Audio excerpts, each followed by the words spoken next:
नमस्कार दोस्तों, स्वागत है आप सभी का हमारे चैनल भक्ति ज्ञान में। दोस्तों, आज मैं आपको श्रीमद् भागवत महापुराण की कथा का श्रवण करा रहा हूँ।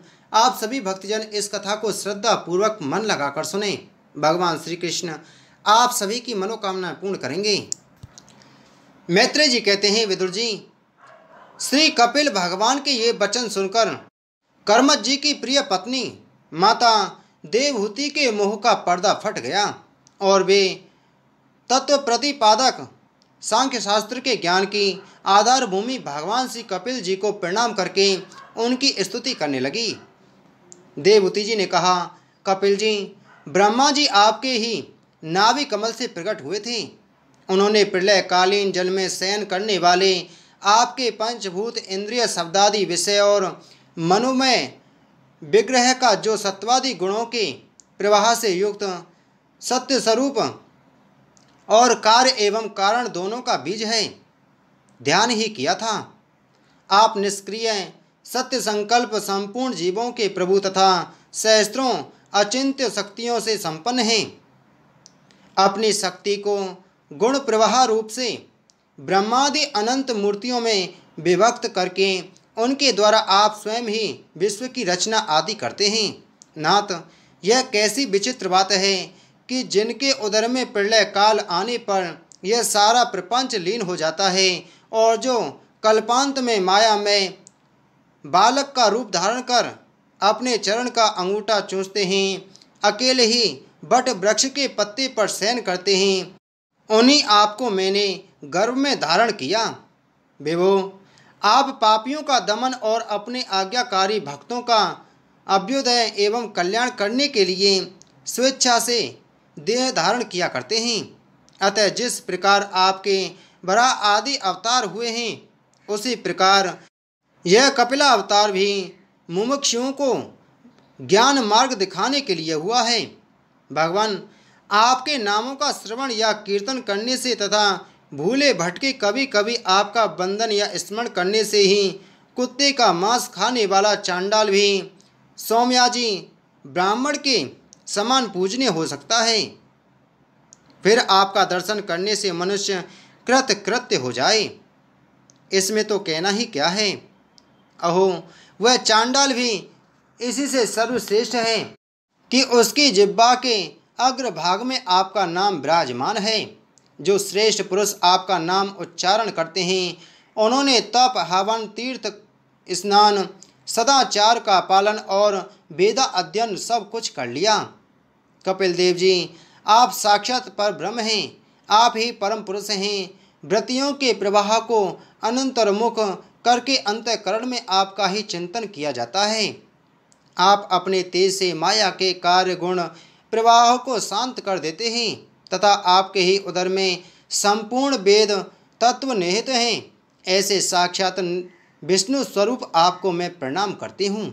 मैत्रेय जी कहते हैं, माता के इस प्रकार स्तुति करने पर मातृवत्सल परम पुरुष भगवान कपिल देव जी ने उनसे गंभीर वाणी में कहा। कपिल देव जी ने कहा, माता जी, मैंने तुम्हें जो यह सुगम मार्ग बताया है, इसका अवलंबन करने से तुम शीघ्र ही परम पद प्राप्त कर लेंगी। तुम मेरे इस मत में विश्वास करो। ब्रह्मवादी लोगों ने इसका सेवन किया है। इसके द्वारा तुम मेरे जन्म मरण रहित स्वरूप को प्राप्त कर लोगी। जो लोग मेरे इस मत को नहीं जानते, वे जन्म मृत्यु के चक्कर में पड़ते हैं। मैत्रेय जी कहते हैं, इस प्रकार अपने श्रेष्ठ आत्मज्ञान का उपदेश कर श्री कपिल देव जी अपनी ब्रह्मवादिनी जननी की अनुमति लेकर वहाँ से चले गए। तब देवहूति जी भी सरस्वती के मुकुट सदृश अपने आश्रम में अपने पुत्र के उपदेश किए हुए योग साधन के द्वारा योगाभ्यास करती हुई समाधि में स्थित हो गईं। त्रिकाल स्नान करने से उनकी घुंघराली अलकें भूरी भूरी जटाओं में परिणत हो गईं तथा चीर वस्त्रों से ढका हुआ शरीर अग्र तपस्या के कारण दुर्बल हो गया। उन्होंने प्रजापति कर्मद के तप और योग बल से प्राप्त अनुपम गृहस्थ सुख को, जिसके लिए देवता भी तरसते थे, त्याग दिया, जिसमें दुग्ध फैन के समान स्वच्छ और सुकोमल सैया से युक्त, हाथी दांतों के पलंग, स्वर्ण के पात्र, सोने के सिंहासन और उन पर कोमल कोमल गद्दे बिछे हुए थे तथा जिसकी स्वच्छा स्फटिक मणि और महामरकत मणि की भीतों में रत्नों की बनी हुई रमणी मूर्तियों के सहित मणिमय दीपक जगमगा रहे थे, जो फूलों से लदे हुए अनेकों दिव्य वृक्षों से सुशोभित था, जिसमें अनेक प्रकार के पक्षियों का कलरव और मतवाले भौरों का गुंजार होता रहता था, जहाँ की कमल गंध से सुवासित बावलियों में करमत जी के साथ उनका लाड प्यार पाकर क्रीड़ा के लिए प्रवेश करने पर उसका देवभूति का गंधर्वगण गुणगान किया करते थे और जिसे पाने के लिए इंद्राणियां भी लालायित रहती थीं। उस ग्रहोधान की भी ममता उन्होंने त्याग दी, किंतु पुत्र वियोग से व्याकुल होने के कारण अवश्य उनका मुख कुछ उदास हो गया। पति के वनगमन के अनंतर पुत्र का भी वियोग हो जाने से वे आत्मज्ञान संपन्न होकर भी ऐसी व्याकुल हो गईं जैसे बछड़े के बिछड़ जाने से उसे प्यार करने वाली गौ। बस विदुर अपने पुत्र कपिल देव स्वरूप भगवान हरि का भी चिंतन करते करते वे कुछ ही दिनों में ऐसे ऐश्वर्य संपन्न घर से भी उपरत हो गईं। फिर वे कपिल देव जी ने भगवान के उस ध्यान करने योग्य प्रसन्न बदनार बिंदु युक्त स्वरूप का वर्णन किया था, उसके एक एक अवयव का तथा उस समग्र रूप का भी चिंतन करती हुई ध्यान में तत्पर हो गईं। भगवत भक्ति के प्रभाव, प्रबल वैराग्य और यथोचित कर्मानुष्ठान से उत्पन्न हुए ब्रह्म साक्षात्कार करने वाले ज्ञान द्वारा चित्त शुद्ध हो जाने पर वे उस सर्वव्यापक आत्मा के ध्यान में मग्न हो गईं, जो अपने स्वरूप के प्रकाश से माया जनित आवरणों को दूर कर देता है। इस प्रकार जीव के अधिष्ठान भूत पर ब्रह्म श्री भगवान ने ही बुद्धि की स्थिति हो जाने से उनका जीव भाव निवृत्त हो गया और वे समस्त क्लेशों से मुक्त होकर परमानंद में निमग्न हो गईं। अब निरंतर समाधिस्थ रहने के कारण उनकी विषयों के सतत्व की भ्रांति मिट गई और उन्हें अपने शरीर की भी सुध न रही, जैसे जागे हुए पुरुष को अपने स्वप्न में देखे हुए शरीर की नहीं रहती।